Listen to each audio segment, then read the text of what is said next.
And let's move on to another culinary clash now. Russia and Ukraine have endured a rocky relationship ever since the breakup of the Soviet Union. The two countries are now at loggerheads yet again. But this conflict is not over a piece of land. It runs much deeper. It is a battle for the ownership of borscht, a traditional soup made out of beetroot and cabbage. Here is a report. Chef Yevgen Klopotenko finds himself at the center of a conflict between Russia and Ukraine. He calls it a war for borscht, the traditional beetroot and cabbage soup recognized as part of Ukraine's historical heritage, which Russia also claims as its own. In many shops in Turkey, Slovenia, America, you can find canned borscht where it says Russian soup. If you go to a restaurant abroad and there is borscht on the menu, the translation is Russian soup. It's just unbelievable. Last month, Klopotenko brought a pot of borscht to Ukraine's Culture Ministry and convinced the officials to submit an application to United Nations cultural body, UNESCO, to list borscht as an intangible part of Ukraine's cultural heritage. Kiev is planning to submit the application before the March deadline. We will register something bigger. We will register the culture of borscht in Ukraine and the tradition to cook it. We cook it so often that it has become a part of the culture.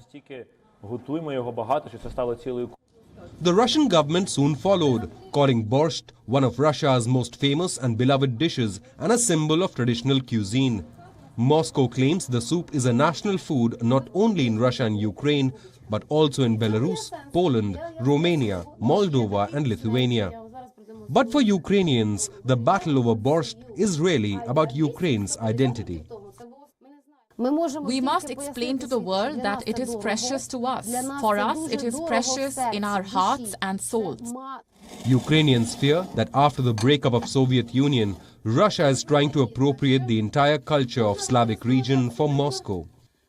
They say borscht was first mentioned in 1548 by a European traveler in his diary, who tasted the soup in a market near Kiev. They claim the dish arrived in Russia much later. Even Russian cookbooks over the years have mostly mentioned Ukrainian recipes for the soup. How can I explain to a foreigner what borscht is?